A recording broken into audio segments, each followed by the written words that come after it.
Darah hidup ini tidak akan berarti kalau kita tidak membuat orang lain berarti. Katakan, berbahagialah kalau setiap kesempatan yang Ayah berikan kepada kita dan kita bisa, lagi sekali, bisa membuat orang lain berarti. Itu satu anugerah Tuhan yang luar biasa.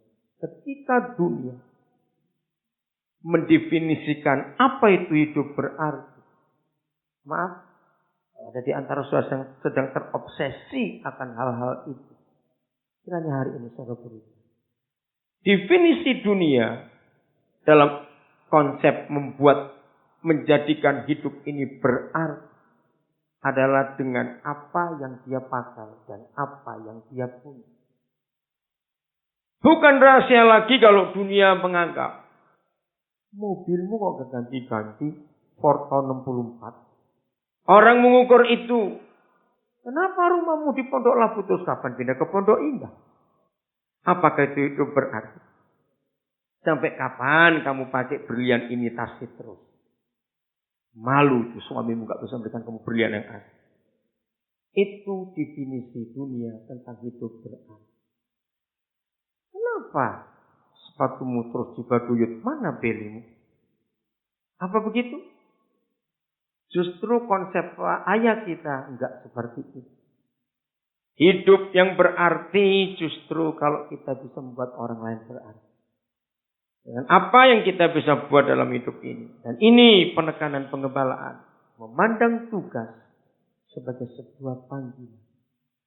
Kalau tugas itu tugas, maka cuma satu hasilnya. Kalau enggak ada yang memberi tugas, kita seenaknya mengerjakan. Betul enggak?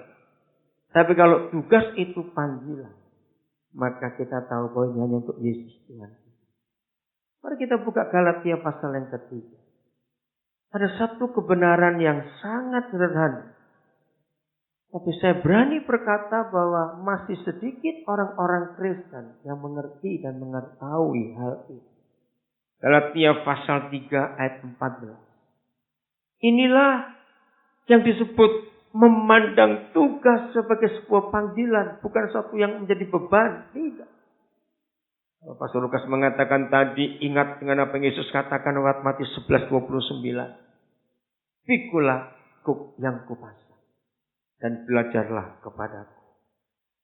Apa yang harus kita pelajari dari dia? Dan apa kuknya atau pikulannya? Yesus Kristus, tegas sekali, telah membuat ini.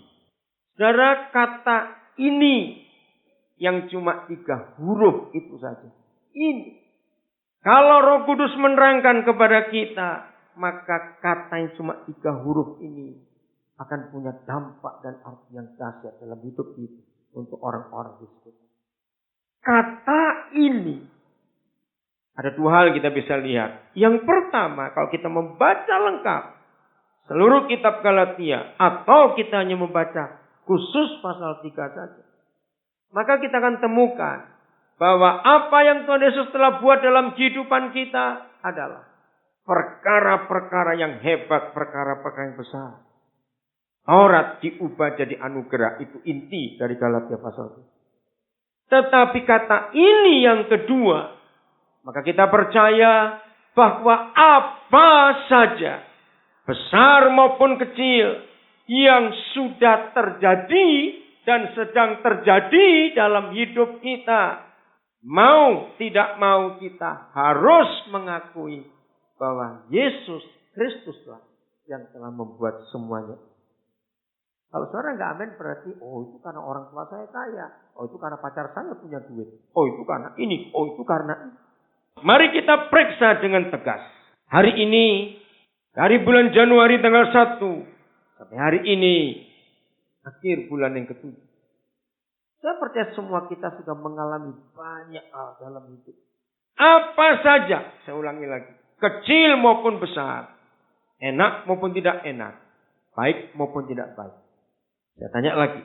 Apakah saudara percaya bahwa semua itu Yesus Kristus yang telah membuatnya?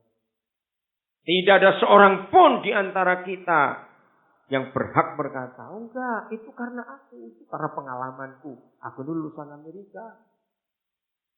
Kalau saudara berani berkata seperti itu, betapa sombongnya. Saudara, kalau kita tidak pernah mengakui bahwa apa saja yang sudah kita capai, apa saja yang kita sudah miliki, apa saja yang kita bisa dapatkan selama hidup ini, dan kita nggak pernah mengakui bahwa Yesus Kristus yang telah buat ini, betapa sombongnya dan jahatnya itu. Bagi yang masih nggak percaya, saya buktikan. Tapi jangan marah dulu kan dia. Saudara percaya nggak kalau binatang itu lebih sehat dari kita? Tuh, saya kok bilang. Lihat ayam, sapi, anjing, kuda, semua mereka.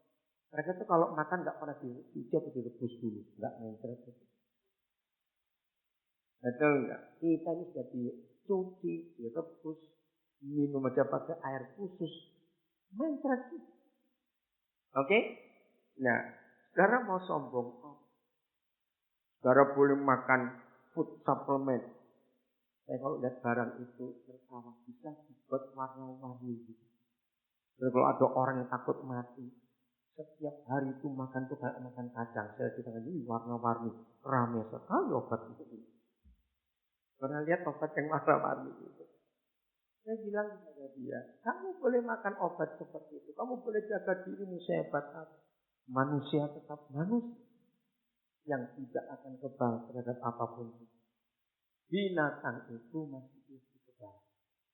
Amin. Mereka lebih sehat dari kita. Satu kali saya mikir cuma ngomong. Orang kebanyakan makan daging babi bisa stroke. Tapi sampai hari ini kita nggak pernah ketemu babi stroke itu.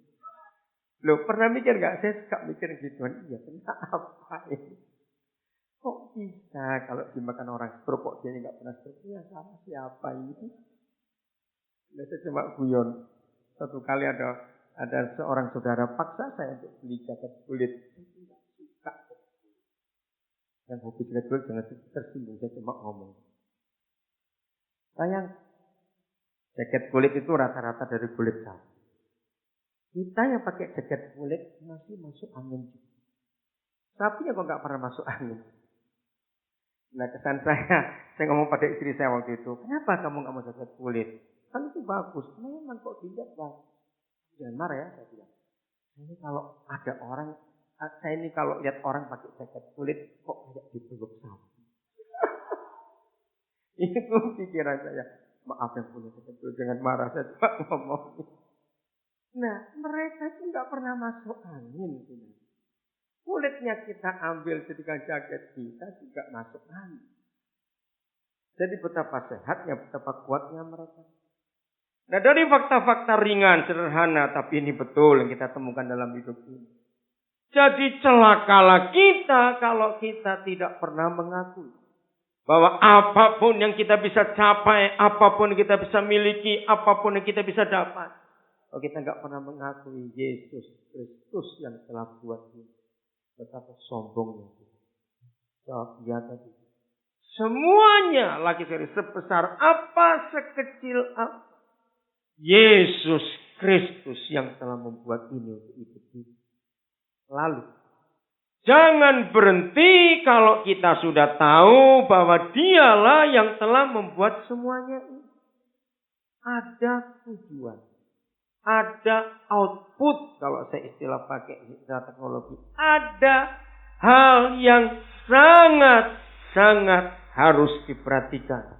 Dari apa saja yang kita telah capai dalam hidup ini karena Yesus Kristus yang telah membuat.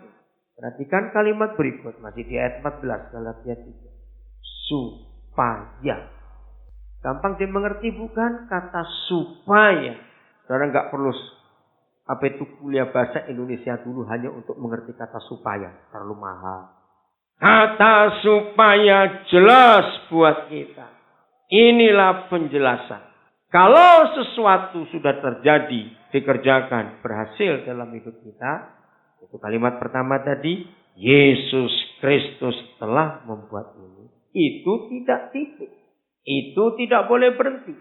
Itu tidak boleh